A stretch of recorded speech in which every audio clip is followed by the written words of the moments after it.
Radio Kantipur, radio राष्ट्र। Party अध्यक्षको एकलौटी निर्णयका कारण आफूहरू नसमेटिएको गुनासो गर्दै एउटा समूह छेउ लागिरहेका बेला नेकपा एमालेको संस्थापन खेमाले पार्टी अध्यक्ष एवं प्रधानमन्त्री केपी शर्मा ओलीलाई नै थप अधिकार सुम्पिएको छ। हिजोको केन्द्रीय कमिटी बैठकबाट ओलीले केन्द्र र प्रदेश सभाका समानुपातिक सांसदको बन्द सूची एक्लै हेरफेर गर्नेसम्मका अधिकार प्राप्त गर्नुभएको छ।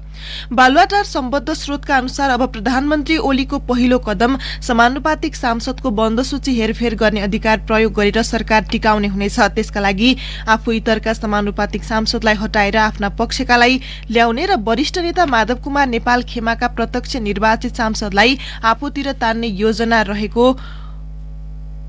योजना उहाँले बनाउनु भएको छ। जनता समाजवादी पार्टीको बहुमत खेमा पनि आफ्नो पक्षमा आउने र बाँकी 2 वर्ष यही सरकार चलाउने गरी अघि बढ्ने उहाँको रणनीतिलाई शनिबार बसेको बहुमत केन्द्रीय कमिटी बैठकको निर्णयले थप सहज पारिदिएको हो। ओली एमालेको नवौं महाधिवेशन यताकै बलियो स्थितिमा पुग्नु भएको छ। बैठकले पार्टी केन्द्रीय कमिटी तथा मातहतका कमिटिमा सदस्यहरूको विदायी, मनोनयन तथा कार्यवाही, निर्वाचन आयोग र अन्य आधिकारिक निकायमा पत्रचार गर्ने अधिकार पनि ओलीलाई सुम्पिएको छ। अब निर्णय गर्न ओलीले पार्टी कमिटिको राय लिइरहनु पर्दैन, आफ्नो मात्रै विवेकले चल्दा हुन्छ।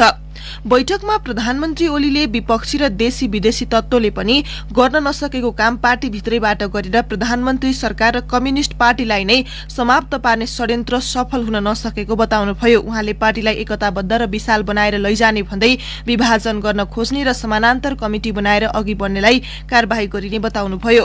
उहाँले पार्टीमा फर्किनेलाई उचित जिम्मेवारी दिने पनि बताउनु भएको छ।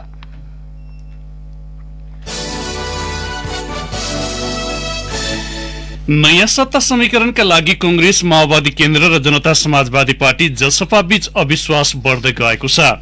कांग्रेस सभापति शेरबहादुर देउवा प्रधानमन्त्री हुन भित्रभित्रै लालायितो हुनुहुन्छ, तर जसपाको सिंगो समर्थन नपाए उहाँको नेतृत्वमा नयाँ सरकार बन्न सक्दैन। जसपाका संघीय परिषद अध्यक्ष डाक्टर बाबुराम भट्टराई र पार्टी अध्यक्ष उपेन्द्र यादवको धार वैकल्पिक सरकार निर्माणको पक्षमा छ, तर अर्का अध्यक्ष महन्त ठाकुर र वरिष्ठ नेता राजेन्द्र महतो सहित पूर्व राजपा धार प्रधानमन्त्री केपी शर्मा ओलीको विकल्पमा गइहाल्ने पक्षमा हुनुहुन्न। नयाँ गठबन्धनको आधार नबनेको भन्दै माओवादीले पनि सरकारलाई दिएको समर्थन फिर्ता लिएको छैन। जसपाको सिंगो सहयोग नमिलेसम्म ओलीको विकल्पमा 3 दलको गठबन्धन बन्न सक्दैन। संसदमा अहिलेको गणितमा कांग्रेसका 63 2 जना निलम्बित, माओवादीका 53 4 जना एमालेतिर लागेका र जसपाका 34 2 जना निलम्बित सांसद छन्। अनौपचारिक कुराकानीमा देउवाले आफू निकट नेताहरूसँग जसपाका अध्यक्ष ठाकुर र वरिष्ठ नेता महतोले ओलीको विकल्पमा जान नसक्ने बताउने गरेका छन्। यादव र भट्टराई भने प्रमुख प्रतिपक्षको हैसियतमा देउवाले वैकल्पिक सरकार गठबन्धनका लागि नेतृत्व लिदिए हुन्थ्यो भन्ने पक्षमै छन्। ठाकुर र महतोलाई पनि ओलीको विरोधमा गएर देउवा प्रधानमन्त्री बन्न नसक्ने विश्वास छ। प्रधानमन्त्री ओली र देउवा बीच प्रतिनिधि सभा विघटन अघिदेखि नै लेनदेनको सम्बन्ध छ।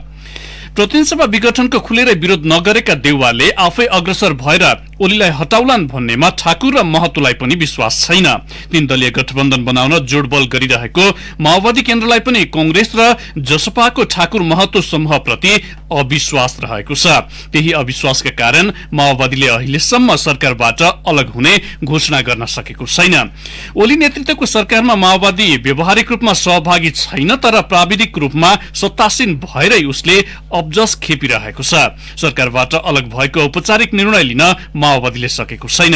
माओवादीले सरकारबाट अलग भएको निर्णय गरेपछि प्रधानमन्त्री ओलीले 30 दिनभित्र विश्वासको मत लिनुपर्छ। 3 दलीय गठबन्धन सुनिश्चित नभएसम्म सरकारबाट अलग हुने निर्णय आत्मघाती हुने माओवादी पक्षको बुझाइ छ।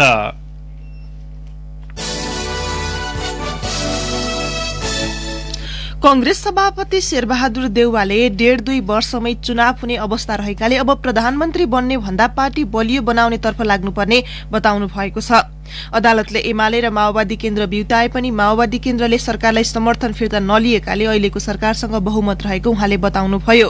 चितवनको रत्ननगरमा पार्टीको तरुण विभागले शनिबार आयोजना गरेको कार्यक्रममा उहाँले भन्नुभयो, चुनाव जहिले पनि आउन सक्छ, पार्टी एक बनाए बहुमत आउन सक्छ।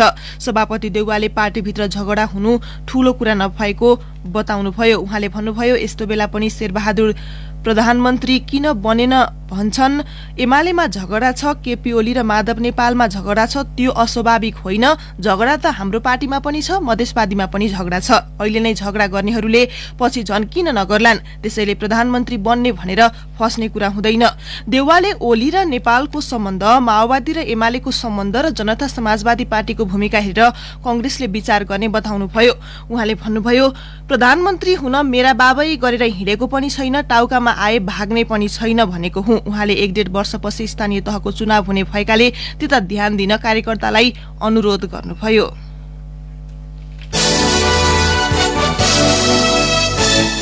भारतीय पक्षले नेपालका सीमावर्ती 668 ठाउँको जमिन भोगचलन गरिरहेको पाइएको छ। पूर्वको इलामदेखि सुदूरपश्चिमको कञ्चनपुरसम्म 15 जिल्लाका हजारौं हेक्टर नेपाली भूमि भारतीयले भोगचलन गरेको पाइएको छ।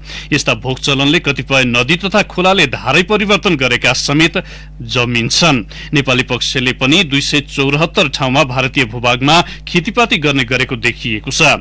स्रोतबाट कान्तिपुरलाई प्राप्त विवरण अनुसार झापा, इलाम, मोरङ, सुनसरी, सप्तरी, सिराहा, धनुषा, महोत्तरी, सर्लाही, रौतहट, बारा, पर्सा, रूपन्देही, बर्दिया र कञ्चनपुर गरी 15 जिल्लाका जमिन भारतीयको भोगचलनमा छ। इलाममा 14 ठाउँ, झापामा 40, मोरङमा 18, सुनसरीमा 24, सप्तरीमा 11, सिराहामा 29, धनुषामा 39, महोत्तरीमा 25, सर्लाहीमा 102, रौतहटमा 6, बारामा 11, पर्सामा 326, रूपन्देही, बाँके र दार्चुलामा 1-1, बर्दियामा 9 र कञ्चनपुरमा 11 स्थान गरी 668 ठाउँमा भारतीयको बल मिचियाइ छ। त्यसैगरी चितवन, दार्चुला र पश्चिम नवलपरासीका 1-1 गरी 3 ठाउँ, कपिलवस्तुमा 3, कञ्चनपुरमा 7 र कैलालीका 2 गरी 15 स्थानमा भारतीय अतिक्रमण छ। दार्चुलाको कालापानी र पश्चिम नवलपरासीको सुस्ता सहित 6 जिल्लाका 15 स्थानमा नेपाली भूमि भारतीय अतिक्रमणमा परेको छ। यी जिल्लामा भारतीयले नेपालमा आएर र नेपाली भारतमा गएर भोगचलन गरिरहेको जग्गा जमिनलाई क्रस बोर्डर अकुपेशनका रूपमा व्याख्या गर्दै दुवै देशको सहमतिमा समस्या समाधान गर्ने भनिएको थियो।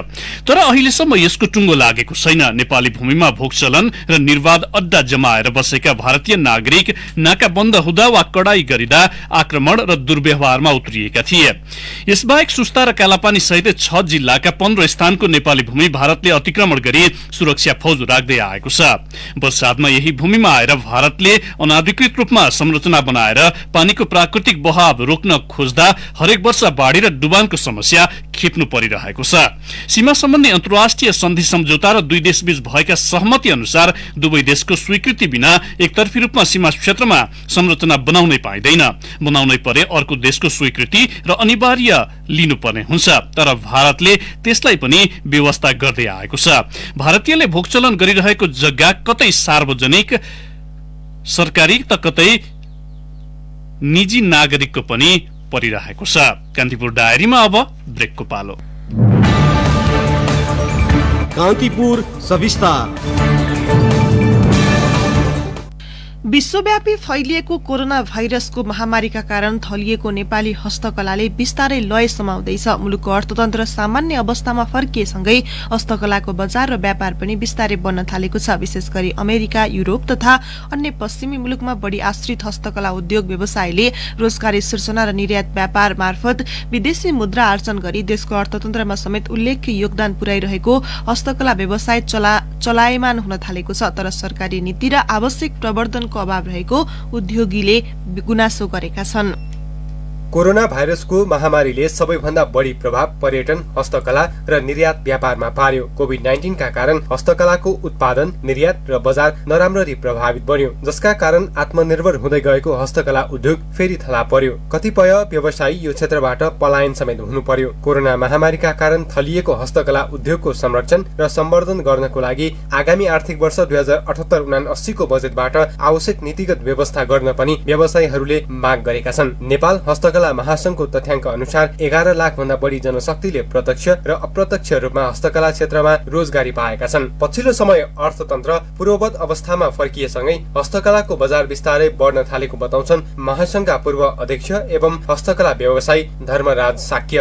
बिस्तारै हाम्रो हस्तकलाको व्यवसाय पनि पहिलेको ढाँचोमा निकै नै सुधार भएको चाहिँ प्रस्तावहरू, तर खाली चाहिँ यो विदेशीहरू नआएको हुनाले विदेशीहरूले लिएर जाने, जुन पर्यटकहरूले लिएर जाने सामानहरूमा चाहिँ त्यो समस्या चाहिँ यथावत नै छ। अन्तर्राष्ट्रिय क्षेत्रमा नेपाली हस्तकलाको बजार राम्रो भए पनि नेपाली बजारमा नै स्वदेशी उत्पादनले स्थान पाउन नसकेको अवस्था चेर्दै आजभोलि घर घरमा नेपाली उत्पादन भित्रिएका छन्, जसका कारण हस्तकला उद्योग आत्मनिर्भर बन्दैछन्। केही वर्ष यता हस्तकलाको बजारमा वर्षेनी सुधार हुँदै गए पनि त्यो सन्तोषजनक भने नभएको बताउँछन् महासंघका अध्यक्ष सुरेन्द्र भाइ साक्य। जसरी भए पनि नेपाली दाजुभाइले नेपालमै बनेको सामानलाई चाहिँ उपभोग गरेर चाहिँ यसलाई अगाडि बढाउन सक्यो भने हामी यो हस्तकलालाई प्रवर्धन गर्न सकिन्छ।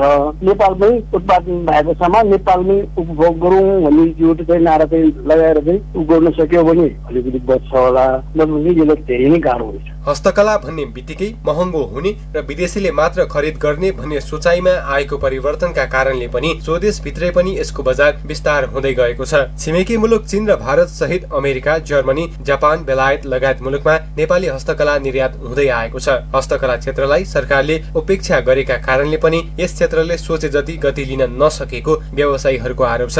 नयाँ प्रविधिको अभावका कारण छिमेकी मुलुक भारत र चीनको तुलनामा हस्तकला व्यवसायले गति लिन नसकेको बताउँछन् हस्तकला व्यवसायी धर्मराज साक्य।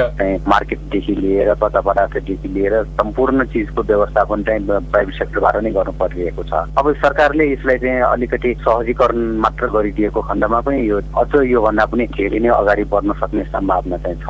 यो सामानहरूको बजारीकरण गर्नु पर्यो। हाम्रो उत्पादन चाहिँ नितान्त हस्तकला हातबाट बनिरहेको छ। अब अहिलेको परिप्रेक्ष्यमा हातले मात्र बनिएको सामान विदेशी मार्केटमा कम्पिट गर्न धेरै नै गाह्रो भइसकेको अवस्था छ। इन्डिया र चाइना दुईटा ठुल्ठुलो मुलुकहरू, जुन मुलुकहरू निकै नै विकसित अवस्थामा पुगिसकेको छ। उहाँहरूको अब चाहे हामी टेक्नोलोजीको कुरा गर्नुहोस्, चाहे त्यो म्यानुअली गर्ने कुराहरू भन्नुहोस्, या चाहे प्रोत्साहनहरूको कुरा गर्दाखेरि पनि उहाँहरू धेरै अगाडि बढिसकेको छ। त्यसको कम्पेयरमा नेपालमा सरकारको तर्फबाट केही गरेको छैन भने पनि केही फरक नपर्ला। हस्तकला क्षेत्रमा के कस्ता जनशक्ति तयार गर्न सकिन्छ भन्ने लगायत विषयमा गृह कार्य भइरहेको उद्योग वाणिज्य तथा आपूर्ति मन्त्रालय अन्तर्गतको लघु, घरेलु तथा साना उद्योग प्रवर्धन केन्द्रले जनाएको छ। केन्द्रका कार्यकारी अधिकृत पुष्पराज शाही। लघु, घरेलु तथा साना उद्योग प्रवर्धन केन्द्र भन्ने चाहिँ मर्ज गरेर बनाएको छ। अब यसमा चाहिँ कार्यक्रमहरू सरकारले वार्षिक रूपमा ल्याएर चाहिँ हस्तकला लगायत सबै लघु, घरेलु तथा साना उद्योगका प्रमोसनका कामहरू गर्ने भन्ने छ। अब यसपछि कोभिड पछिको पनि सन्दर्भ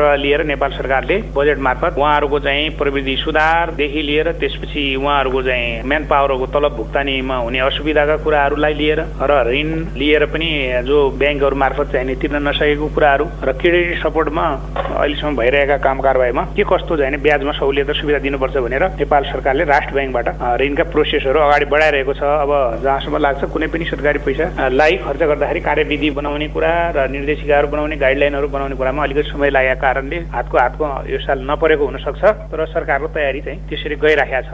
देशको अर्थतन्त्रमा महत्त्वपूर्ण योगदान पुर्याइरहेको र रोजगारी प्रदान गर्दै आइरहेको हस्तकला क्षेत्रको विकास र निकासीमा हस्तकला मैत्री नीति नियमको अभावले समस्या आउने गरेको छ। तर यसको प्रवर्धन तथा विकासको लागि सरकारी नीति नहुँदा कठिनाई भने सगरमाथा चाहिँ छ। हस्तकला नेपालको मौलिकपनको चिनारी हो। नेपाललाई अन्तर्राष्ट्रिय क्षेत्रमा चिनाउन हस्तकलाका सामग्रीको स्थान पनि उच्च छ। नीतिगत व्यवस्था भए हस्तकलामा आबद्ध व्यवसायी र मजदुरको अवस्थामा सुधार मात्रै होइन, चुलिएको व्यापार घाटाको थोरै हिस्सा यसले पनि कम गर्ने थियो कि। रेडियो कान्तिपुरका लागि सूरज राज थला। कान्तिपुर सविस्तार।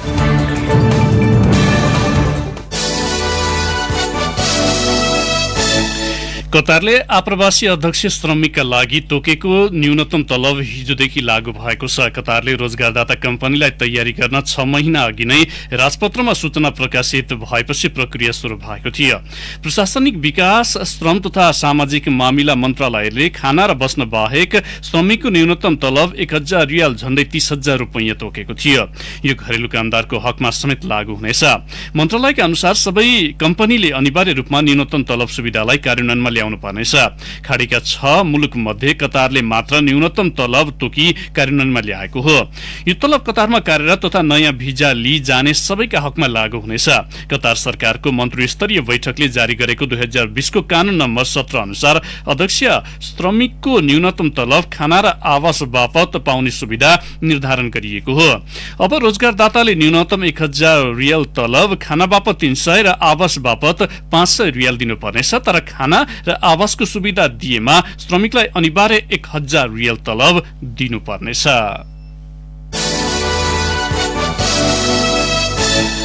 औषधि व्यवस्था विभागले भारत बायोटेकको उत्पादनको भ्याक्सिन खोपलाई नेपालमा आपतकालीन प्रयोगका लागि अनुमति दिएको छ। विभागले शुक्रबार अनुमति दिएको हो। भारत बायोटेकले भ्याक्सिन खोपको प्रभावकारिता 81% रहेको दावी गरेको छ। तेस्रो चरणको क्लिनिकल ट्रायलको नतिजा सार्वजनिक गर्दै कम्पनीले त्यस्तो दावी गरेको हो। कोभ्याक्सिन 2 देखि 8 डिग्री सेल्सियस तापक्रममा सुरक्षित भण्डारण गर्न सकिन्छ।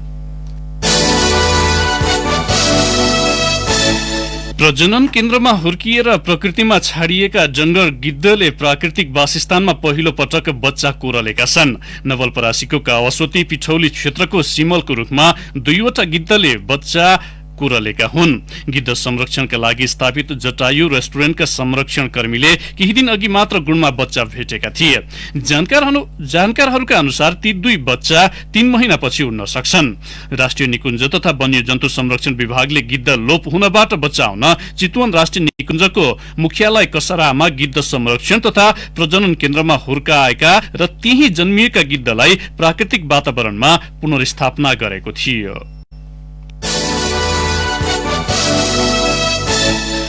कर्णाली स्वास्थ्य विज्ञान प्रतिष्ठानमा चिकित्सा शास्त्रतर्फ स्नातकोत्तर तह एमडीको अध्ययन शुरू भएको छ। चिकित्सा शिक्षा आयोगले प्रतिष्ठानमा स्नातकोत्तर तहका लागि 5वटा कोटा दिएको छ। जनरल प्र्याक्टिस, इमर्जेन्सी मेडिसिनमा 3 र एनेस्थेसिया क्रिटिकल केयर तथा मेडियाट्रिकमा 1-1 जनाको कोटा रहेको प्रतिष्ठानका शिक्षा अध्यक्ष डाक्टर निरेश थापाले बताउनुभयो। उहाँका अनुसार 5वटै कोटामा सरकारले छात्रवृत्ति दिएको छ।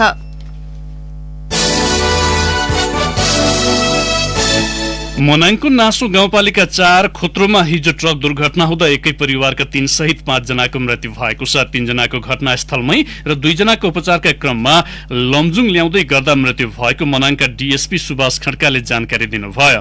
उहाँका अनुसार मृत्यु हुनेमा नासो 4 ओजारकी मनिषा गुरुङ, उनका छोरा अन्दाजी 1.5 वर्षीय लियोन गुरुङ र जलकाजी गुरुङ रहेका छन्। मनिषा र जलकाजी दिदी बहिनी हुन्। सहचालक लमजुङको मर्स्याङदी गाउँपालिका 5 घेरमो खोरिया खेतका लक्ष्मण नेपाली र चामे गाउँपालिका 4 का राजु विकलाई उपचारका लागि बेसी शहर ल्याउने क्रममा बाटोमै मृत्यु भएको लमजुङका डीएसपी गंगा बहादुर थापाले बताउनुभयो। झण्डै 1 वर्षपछि सीमानाका पूर्ण रूपमा खुलेपछि प्रदेश 2 मा कोरोना संक्रमणको त्रास बढेको छ। भारतका विभिन्न राज्यमा उच्च दरमा संक्रमित थपिरहेका बेला सीमामा सतर्कता नअपनाउँदा जोखिम बढेको हो। भारतसँग प्रदेश 2 को 460 किलोमिटर लामो सीमा जोडिएको छ। खुला सीमामा कारण कोरोना संक्रमण फेरि नेपाल भित्रिन सक्ने चिकित्सकहरूको आंकलन छ। कोभिड-19 व्यवस्थापन केन्द्र सीसीएमसी को बैठकले भारतसँगका नाका खुला गर्ने सिफारिस गरे पनि चिकित्सकले सीमामा सतर्कता अपनाउन सम्बन्धित निकायलाई आग्रह गरेका छन्। धनुषाको विमानमा नेपाली विद्यार्थीहरूले तयार गरेको गरुडा रकेटको प्रक्षेपण असफल भएको छ। करिब 150 मिटर मात्र माथि उडेर गरुडा खसेको हो। लन्च प्याड, हावाको बहाव र मोटरमा फ्यूल बर्न राम्रोसँग नहुँदा प्रक्षेपण सफल हुन नसकेको गरुडाका मुख्य निर्माणकर्ता मोहन तामाङले बताउनुभयो। उहाँले भन्नुभयो, लन्च प्याड अलिक धेरै दरो भएर हाम्रो रकेटलाई बढी फ्रिक्सन भयो। मोटरमा फ्यूल बर्न राम्रोसँग हुन पाएन, जसका कारण रकेट जुन गतिमा जानु पर्थ्यो जान सकेन। हावाका कारण फर्कियो।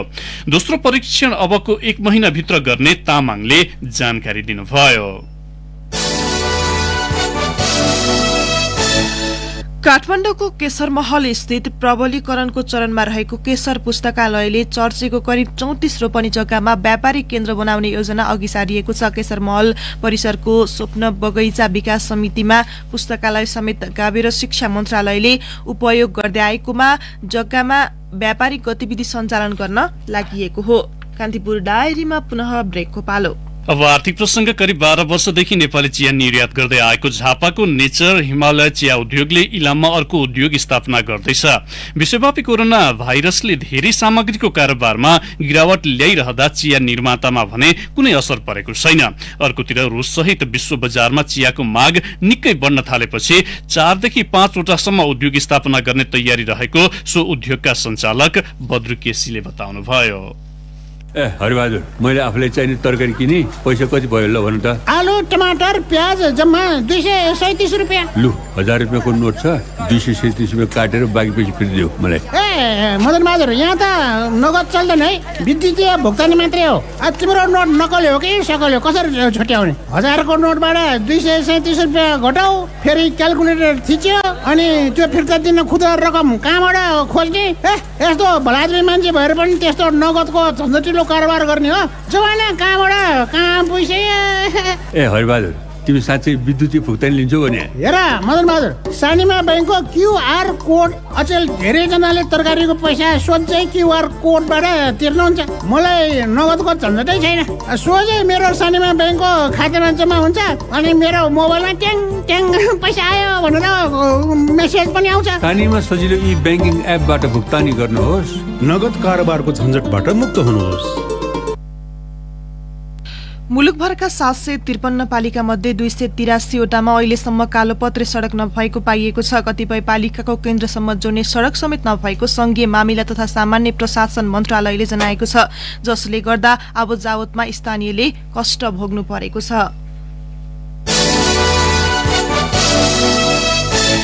केन्द्रीय डायरीमा अब अन्तर्राष्ट्रिय प्रसंग। भारतको मुम्बई शहरमा कोरोना भाइरसको संक्रमण तीव्र भएपछि महाराष्ट्र राज्य सरकारले भीड़भाड़युक्त क्षेत्रमा अनिवार्य परीक्षणको व्यवस्था गरेको छ। सरकारले व्यवस्था गरेको स्थलमा परीक्षण नचाहने व्यक्तिमाथि फौजदारी मुद्दा लगाउने सरकारको तयारी छ। स्थानीय सरकारले र्यापिड एन्टिजेन टेस्ट मार्फत तत्काल नतिजा आउने परीक्षणको व्यवस्था गरेको हो। भोलिबाट शुरू हुने सो कार्यक्रममा सार्वजनिक स्थानमा परीक्षणको कुनै शुल्क नलाग्ने व्यवस्था गरिएको छ भने शपिङ मलहरूमा परीक्षणको शुल्क आफैले बेहोर्नु पर्नेछ। भारतमा शनिबार एकै दिन 40,953 जनामा कोरोना भाइरस संक्रमण पुष्टि भएको थियो। अब खेल प्रसंग। साबिक विजेता रियल मड्रिड स्पेनिश लालिगा फुटबलको दोस्रो स्थानमा उक्लिएको छ। 28औं चरणको खेलमा कैराते सेल्टा डी भिगोलाई 3-1 गोल अन्तरले हराउँदै रियलले बार्सिलोनालाई 1 अंकले पछि पारेको हो। सेल्टाको मैदानमा करिम बेन्जिमाले 2 तथा मार्को एसेन्सियोले 1 गोल गर्दै रियललाई सहज जित दिलाए। बेन्जिमाले खेलको 20औं र 30औं मिनेटमा लगातार गोल गर्दै टोलीलाई बलियो अवस्थामा पुर्याएका थिए। 40औं मिनेटमा मिना लोरेन्जोले सेल्टाको अन्तर घटाएका थिए। एसेन्सियोले इन्जुरी समयमा गोल गर्दै टोलीको जित निश्चित पारे। 29 खेलबाट रियल 60 अंकमा तालिकाको दोस्रो स्थानमा पुगेको हो। ऊ शीर्ष स्थानको एथलेटिको मड्रिड भन्दा 3 अंकले पछि छ। कैरातीका अन्य 3 खेल भने बराबरीमा सकिएका छन्। सेभिया र रियल भल्लाडोलिड तथा आइबर र एथलेटिको बिल्बाओले 1-1 गोलको बराबरी खेल्दा हुएस्का र ओसासुनाले गोलरहित बराबरीको नतिजा निकाले। लालिगामा आज विभिन्न 5 खेल हुँदैछन्। आज शीर्ष टोली एथलेटिको मड्रिडले डिपोर्टिभो अलावेससँग प्रतिस्पर्धा गर्नेछ। यस्तै बार्साले रियल सोसिडाडको सामना गर्नेछ।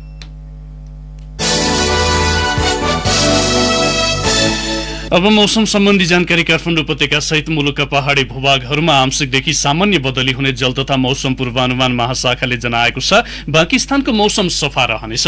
केही बेर अघि 12 डिग्री सेल्सियस मापन गरिएको काठमाडौँ उपत्यकाको अधिकतम तापक्रम आज 26 डिग्रीसम्म पुग्नेछ।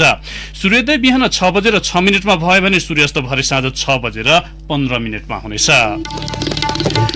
हवस् त, यिनै प्रसंगसँगै कान्तिपुर डायरीको यो बुलेटिन यही सकिन्छ। अहिले केही बेरमा प्रसारण हुने हाम्रो नियमित कार्यक्रम द हेडलाइनर्समा आज हामी समसामयिक विषयमा श्रोताका धारणा बुझ्ने प्रयास गर्नेछौं। तपाई पनि कार्यक्रममा सहभागी हुन सक्नुहुन्छ। त्यसका लागि 55 41 905 मा सम्पर्क गर्नुहोला। कान्तिपुर डायरीबाट सहकर्मी केशु र म प्रकाश आगे माग्छौं। नमस्कार।